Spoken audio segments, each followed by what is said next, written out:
سلام به همه. امروز یه بسته خیلی هیجان انگیز به دستم رسیده، پس در نتیجه بریم تا با هم آنباکسش کنیم. توی این ویدیو پکیج قاب گوشی و لیپ بالم رود که مال هیلی بیبر هست رو باز میکنم. میخوام جزئیات طراحی، کیفیت و نظرم رو باهاتون به اشتراک بذارم. پس اگر طرفدار محصولات خاص و جذاب هستین حتما تا آخر ویدیو با من بمونید. همینطور که میبینین تو ابتدا میبینین که یه پکیج خیلی ساده است.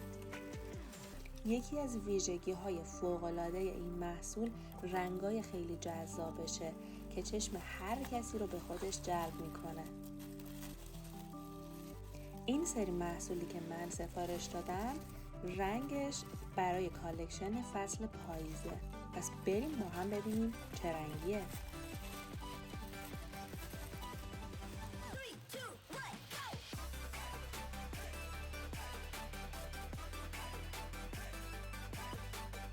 من برای گوشی آیفون 13 پرو مکس سفارش دادم.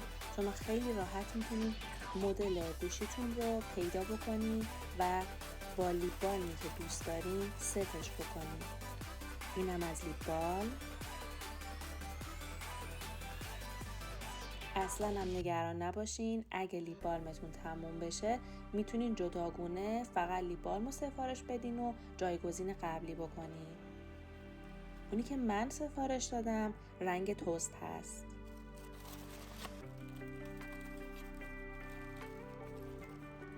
بریم ببینیم که دل دو دلم نیست رنگش رو ببینم. واقعا رنگش فوق‌العاده است. بقیه رنگ قابا رو این پایین براتون گذاشتم. اینم رنگ لیپ بالماست.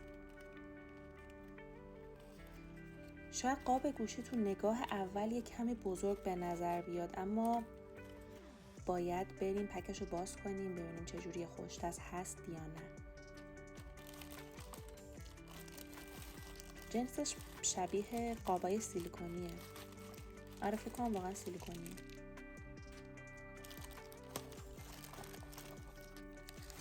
نه واقعا خوش‌تست، خیلی راحت توی دست جا میگیره.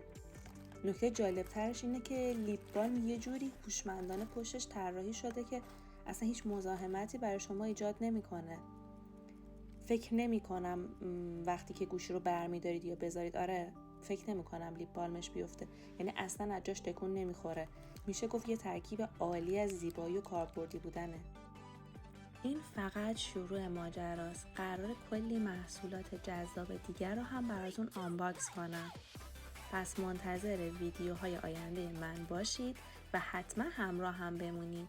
ممنون که ازم حمایت میکنید.